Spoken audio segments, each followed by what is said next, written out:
تو بہرحال نسبت کی بات آ رہی تو اس لیے کہتے ہیں نا کہ نسبت بڑی چیز ہے۔ الحمدللہ جدا مرشد بڑا کنی والا ہوئے، جدا مرشد سید ہوئے، آل رسول چو ہوئے، حسنی حسینی ہوئے، جڑا گولہ شریف والے دا مرید ہوئے میرے ورگا، تے اللہ دا وہ تے ہمیشہ کرم ہی ہوندا ہے انشاءاللہ۔ نسبت بڑی چیز ہے جی، اپنی نسبت سے میں کچھ نہیں ہوں، اس کرم کی بدولت بڑا ہوں۔ سمجھ آ گئی ہے؟ میں کچھ نہیں ہوں۔ اللہ نبی کے ساتھ جو ہمارا تعلق ہے اس کو مضبوط کرے، اور پنجتن پاک کی نسبت اللہ میں نصیب کرے۔ روک لیتی ہے آپ کی نسبت تیر جتنے بھی ہم پہ چلتے ہیں، روک لیتی ہے آپ کی نسبت تیر جتنے بھی ہم پہ چلتے ہیں، اور یہ کرم ہے، یہ کرم ہے حضور کا ہم پر۔ آپ نے پیچھے پڑھا نا کہ آپ پر عذاب نہیں نازل ہو سکتا کیونکہ اے نبی آپ ان میں موجود ہیں۔ یہ کرم ہے حضور کا ہم پر، آنے والے عذاب ٹلتے ہیں۔ یہ کرم ہے، یہ کرم حضور کا ہم پر، آنے والے عذاب، اور کوئی کیا ہمیں گرائے گا، ہر سہارا گلے لگائے گا، اس لیے کہ ہم نے خود کو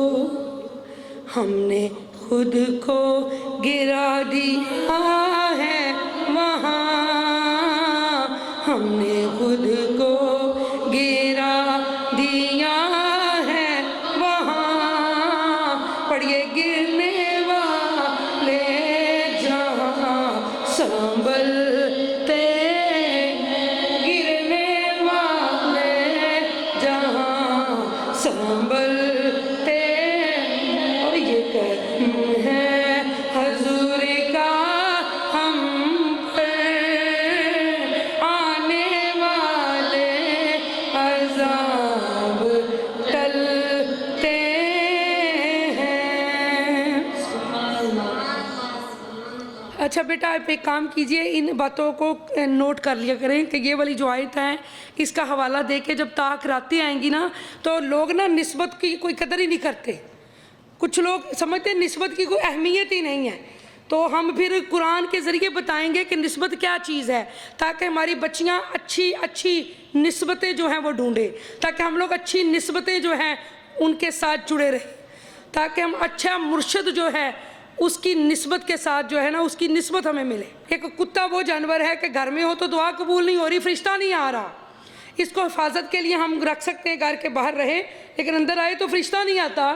لیکن آپ اندازہ کر لیں یہ کتا ایک پلیت جانور ہے، لیکن دیکھ لیں جب اللہ والوں کی صحبت میں آیا تو یہ کتا عام نہ رہا، خاص بن گئے۔ ایک کتا جو تو کتا نہیں رہندا خاص بن جاندہ ہے تو پھر انسان کی بن جاندہ ہوئے گا۔ آپ حساب لا لو انسان پھر کیا بنتا ہوگا۔ انسان زمین سے اللہ اس کو اٹھاتا ہے اور میں کہتی ہوں آسمان کی بلندیوں پہ پہنچ جاتا ہے نسبت کی وجہ سے۔ تو یہ دیکھ لیں یہ نسبت کی بات ہے، یہ لکھ لیں کہیں جگہ، مجھے ہم نے بتانا ہے کہ باجی اور 20ویں روزے آپ نے مجھے یہ بتانا ہے کہ یہ باتیں آپ نے کرنی ہیں، تاکہ ہم قرآن سے وہ آیات اٹھا کے جو ہے نا وہ بیان کریں تاکہ لوگوں کی اصلاح ہو سکے۔ کوئی بھٹکا ہوا اپنی صحیح سمت صحیح کر لے، عقیدے مضبوط کریں کہ مرشد دیکھیں کیا مقام ہے اللہ والوں کا۔ نسبت بڑی چیز ہے، نسبت کا تعلق کیوں نہیں ہے؟ ایک کتا دیکھیں اس کا ذکر قرآن میں آ رہا ہے، ہاں بے شک کوئی شک نہیں اس میں. سب بولیں اللہ اکبر, مل کے بولیں, مل کے بولیں. آپ ایسا کرنا نا, جو سارے نوٹس بنانا اسی کے اوپر, نسبت کی جتنی کلام ہے وہ سارے نوٹ کرنا, پھر اس دن ہم پڑھیں گے. ہاں یہ کام ہے آپ کا کہ یہ کیا کریں. دیکھیں میرا کام تو نہیں ہے نا, یہ آپ لوگوں کا کام ہے. میں پڑھ دوں گی انشاءاللہ, آپ یہ ورک کریں, میں پڑھ دوں گی. جتنے کلام سارے اکٹھے کر لینا نسبت کے اوپر. سب بولے جی اللہ اکبر. آیت نمبر 18. اے سننے والے, تو انہیں دیکھے تو بیدار خیال کرے گا, حالانکہ وہ سوئے ہوئے ہیں, اور ہم وقفوں کے ساتھ انہیں دائیں جانب بائیں جانب کروٹیں بدلاتے رہتے ہیں. سبحان اللہ. انہیں کروٹیں بدلاتے رہتے ہیں, اور ان کا کتا ان کی چوکھٹ پر اپنے دونوں بازو پھیلائے بیٹھا ہے. اگر تو انہیں جا کر دیکھ لیتا تو ان سے پیٹ پھیر کر بھاگ جاتا, اور تیرے دل میں ان کی دہشت بھر جاتی. اور اس طرح ہم نے انہیں اٹھا دیا تاکہ وہ آپس میں دریافت کریں. چنانچہ ان میں سے ایک کہنے لگا, پھر اٹھ گئے نا, ان میں سے ایک کہنے والے نے کہا تم یہاں کتنا عرصہ ٹھہرے ہو؟ انہوں نے کہا ہم یہاں 1 دن یا اس کا بھی کچھ حصہ ٹھہرے ہیں. بالآخر کہنے لگے تمہارا رب ہی بہتر جانتا ہے کہ تم یہاں کتنا عرصہ ٹھہرے ہو, سو تم اپنے میں سے کسی ایک کو اپنا یہ سکہ دے کر شہر کی طرف بھیجو. اب تو سکہ بھی چینج ہو چکا, کرنسی چینج ہو چکی, 300 سال پہلے کی بات ہے. فرمایا کسی ایک کو اپنا یہ سکہ دے کر شہر کی طرف بھیجو, پھر وہ دیکھے کہ کون سا کھانا زیادہ حلال اور پاکیزہ ہے. تو اس میں سے کچھ کھانا تمہارے لیے پاس آئے, تو اس میں سے کچھ کھانا تمہارے پاس لے آئے, اور اسے چاہیے کہ آنے جانے اور خریدنے میں آہستگی اور نرمی سے کام لے, اور کسی ایک شخص کو بھی تمہاری خبر نہ ہونے دے. وہ سمجھ رہے ہیں وہی دور ہے, تو ہمیں کوئی پہچان لے گا, ہم تو چھپے ہوئے ہیں, تو آہستہ آہستہ جانا, چپکے جانا, پردے سے جانا ہے, تاکہ تمہارا کسی کو پتہ نہ لگ سکے. بے شک اگر انہوں نے تم سے آگاہ ہو کر تم پر دسترس پا لی تو تمہیں سنسار کر ڈالیں گے, یا تمہیں جبراً اپنے مذہب میں پلٹا لیں گے, اور اگر ایسا ہو گیا تو تب تم ہرگز کبھی بھی فلاح نہیں پاؤ گے. اور اس طرح ہم نے ان کے حال پر ان لوگوں کو جو چند صدیاں بعد کے تھے مطلع کر دیا, وہ جان لے کہ اللہ کا وعدہ سچا ہے, اور یہ بھی کہ قیامت آنے میں کوئی شک نہیں. جب وہ بستی والے آپس میں ان کے معاملے میں جھگڑا کرنے لگے, جب اصحاب کہف وفات پا گئے تو انہوں نے کہا ان کے غار پر ایک عمارت بطور یادگار بنا دو, اور ان کا رب ان کے حال سے خوب واقف ہے. ان ایمان والوں نے کہا جنہیں ان کے معاملے پر غلبہ حاصل تھا کہ ہم ان کے دروازے پر ضرور ایک مسجد بنائیں گے تاکہ مسلمان اس میں نماز پڑھیں اور ان کے قربت سے خصوصی برکت حاصل کریں. اس لیے جہاں جہاں اولیاء اللہ کی قبریں ہیں وہاں آپ کو مساجد بھی ملیں گی. آپ نے اکثر دیکھا نا, مزار جہاں ہیں وہاں مساجد بھی ہیں ساتھ, تو وہ اسی لیے ہیں چونکہ جو اصحاب کہف تھے وہاں بھی مسجد بنا دی گئی تھی تاکہ لوگ اس مسجد میں نماز پڑھیں اور اس جگہ سے برکت حاصل کریں.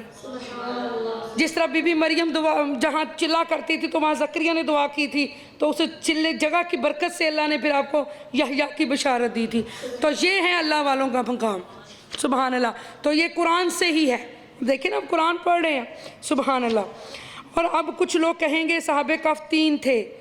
ان میں میں نے اس کا ترجمہ نا بہت زیادہ اور بھی سنا ہوا ہے, تو میں بڑی دیکھتی ہوں کہ کیسے ترجمے میں لوگ تبدیلی کرتے ہیں, کیسے لوگ ترجمہ بیان کرتے ہیں. لوگوں کا قصور ہی کوئی نہیں بیچاروں کا, ان کو تو جو ترجمہ پڑھایا جائے گا وہ تو وہی پڑھیں گے نا. لوگوں کا کیا قصور ہے؟ یہ تو ان علماء دین کا قصور ہے جو فرقے جنہوں نے لوگوں کو کر دیا کہ بات کو بدل دینا, تھوڑے سے مطلب ایسے اس طرح سے بات کرنا کہ بندے کو کنفیوز کر دینا, شبہ میں ڈال دینا. تو ایسا بندہ ترجمہ ہی کیوں کرے؟ ہم سب اللہ تعالیٰ ہم سب کو متحد کرے اور ایک جھنڈے تلے جمع کرے. یہ تو کھلی آیات ہے, اس میں کوئی ایسی چیز نہیں ہے, کھلا ترجمہ ہے. میں کوئی تفصیل نہیں اپنے سے کر رہی, ترجمہ ہی پڑھ لو تو سمجھ میں آ رہا. اس لیے کہتی ہوں یہ عرفان القرآن بہت ضروری ہے آپ کے گھر میں ہو. آپ کسی کو ویسے نہیں سمجھا سکتی, آپ یہ قرآن لیں, خریدیں اور یہ گفٹ کریں. عید کا گفٹ یہ قرآن دے لوگوں کو. اس کا آپ کو دیکھیں یہی سب سے بڑا صدقہ جاریہ ہے, یہ سب سے بڑی نیکی ہے, سب سے بڑی نیکی ہے میری پیاری بہنوں کہ ہم یہ قرآن, یہ عرفان القرآن لوگ کے گھروں میں پہنچا دیں تاکہ لوگوں کے عقیدے جو ہیں وہ صحیح ہو سکیں.